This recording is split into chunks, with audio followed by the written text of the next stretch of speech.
सीखने वाले हैं use of about to in English grammar. दोस्तों, बहुत बार हम बोलते हैं कि मैं जाने वाला हूँ, वह आने वाली है या बारिश होने वाली है। इन सब वाक्य में वाला है, वाली है या वाले है जैसे शब्द आते हैं जो बताते हैं कि कोई काम बहुत जल्दी होने वाला है। तो ऐसे वाक्य को हम इंग्लिश में कैसे बोले, कौन सा सही स्ट्रक्चर होता है और किन सिचुएशन में अबाउट टू का प्रयोग किया जाता है, ये हम सब स्टेप बाय स्टेप इस वीडियो में समझेंगे। तो चलिए शुरू करते हैं use of about to in English grammar, यानी अबाउट टू का सही प्रयोग और उसका सेंटेंस स्ट्रक्चर। अब बात करते हैं अबाउट टू की परिभाषा की।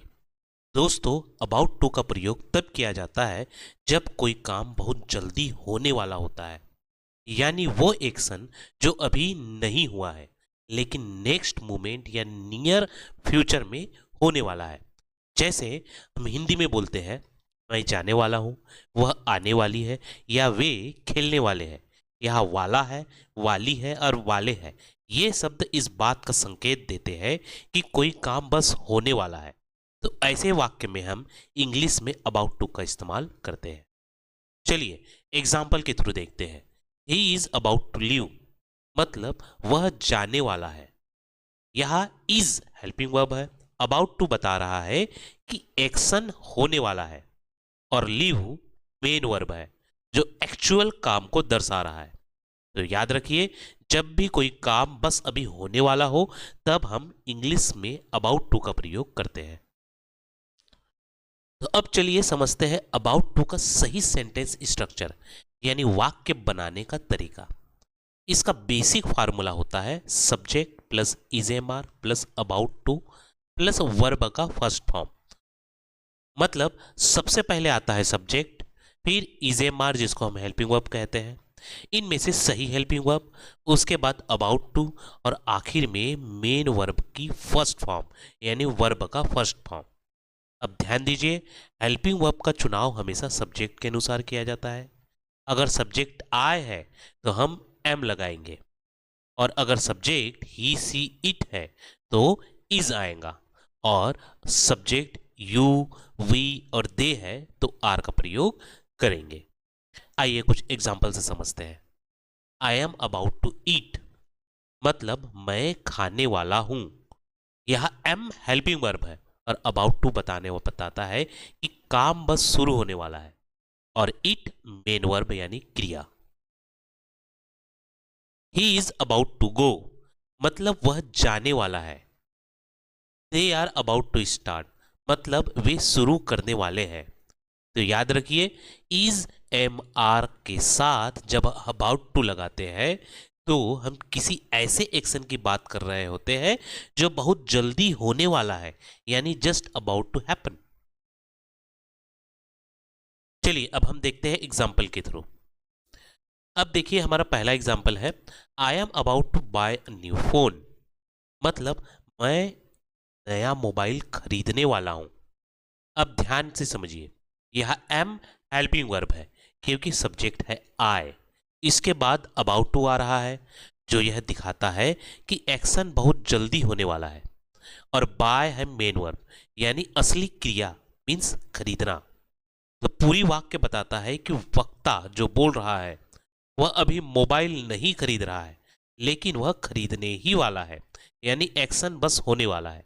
इसलिए अबाउट टू बाय यह संकेत देता है कि खरीदी की प्रक्रिया इमीडिएटली फ्यूचर में होने वाली है, मतलब the action is just about to happen. तो इस तरह I am about to buy a new phone का अर्थ होता है मैं एक नया मोबाइल खरीदने वाला हूं। अब देखते हैं दूसरा example. He is about to go to the office, मतलब वह ऑफिस जाने वाला है। अब इसे जरा ग्रामर के नजरिए से समझते हैं। यह सब्जेक्ट है ही, इसलिए हम हेल्पिंग वर्ब इज लगाया है। इसके बाद अबाउट टू बताता है कि एक्शन अभी नहीं हुआ है लेकिन बहुत जल्द होने वाला है। मेन वर्ब है गो यानी जाना। तो पूरा वाक्य यह दर्शा रहा है कि वह व्यक्ति ऑफिस जाने ही वाला है, शायद तैयार हो चुका है या निकलने ही वाला है। तो he is about to go to the office का मतलब हुआ कि वह अभी थोड़ी देर में ऑफिस जाएगा, यानी the action is just about to happen. यह अबाउट टू का प्रयोग फ्यूचर टेंस के जैसे है, लेकिन यह वेरी नियर फ्यूचर को दिखाता है, यानी द इमीडिएट फ्यूचर, ऐसे कोई काम जो बस होने वाला है। तीसरा एग्जाम्पल देखते हैं। We are about to watch a movie, मतलब हम फिल्म देखने वाले हैं। अब जरा गौर कीजिए कि यह सब्जेक्ट है वी, इसलिए हम हेल्पिंग वर्ब आर का प्रयोग किया है। इसके बाद आता है अबाउट टू, जो यह बताता है कि काम शुरू होने वाला है, और वॉच मेन वर्ब है, यानी कि देखना। इस वाक्य में अबाउट टू यह संकेत दे रहा है कि जो बोल रहा है और उसके साथ के जो लोग हैं वह शायद तैयार है, फिल्म शुरू होने वाली है और बस देखने ही वाले हैं। तो जब भी कोई काम ऑलमोस्ट शुरू होने वाला होता है तब हम अबाउट टू का इस्तेमाल करते हैं। जैसे we are about to watch a movie का मतलब हुआ कि हम फिल्म देखने ही वाले हैं, यानी the action is just about to begin. तो याद रखिए, अबाउट टू हमेशा उस मोमेंट को दिखाता है जब कोई काम शुरू होने के बिल्कुल कगार पर है। अब देखते हैं अगला example. The children are about to play, मतलब बच्चे खेलने वाले हैं। अब आइए इसे ग्रामर के हिसाब से समझते हैं। यह सब्जेक्ट है द चिल्ड्रन, जो प्लूरल है, इसलिए हमने हेल्पिंग वर्ब आर का प्रयोग किया है। इसके बाद आता है अबाउट टू, जो हमेशा यह दर्शाता है कि कोई काम बस शुरू होने वाला है। और यहाँ प्ले मेन वर्ब है, जो बच्चे की एक्टिविटी यानी खेलना को दिखा रहा है। तो पूरा वाक्य यह बताता है कि बच्चे खेलने के लिए तैयार है, शायद उन्हें गेम का सामान ले लिया है या मैदान में जाने ही वाले हैं, यानी एक्शन किसी भी पल शुरू हो सकता है। तो the children are about to play का अर्थ हुआ बच्चे खेलने ही वाले हैं। यह अबाउट टू इस बात पर जोर देता है कि क्रिया अभी जो वर्किंग है अभी शुरू नहीं हुई है, लेकिन वेरी सुन शुरू होने वाली है, यानी the action is the immediate future. अब चलिए थोड़ा प्रैक्टिस टाइम देखते हैं, एक आसान और बहुत common example. I am about to sleep, मतलब मैं सोने वाला हूं। अब जरा इसे ब्रेक डाउन करते हैं। यह सब्जेक्ट है आई, इसलिए हमने हेल्पिंग वर्ब एम का इस्तेमाल किया है। फिर आता है अबाउट टू, जो हमेशा बताता है कि काम बहुत जल्द होने वाला है, और स्लीप मेन वर्ब यानी सोना।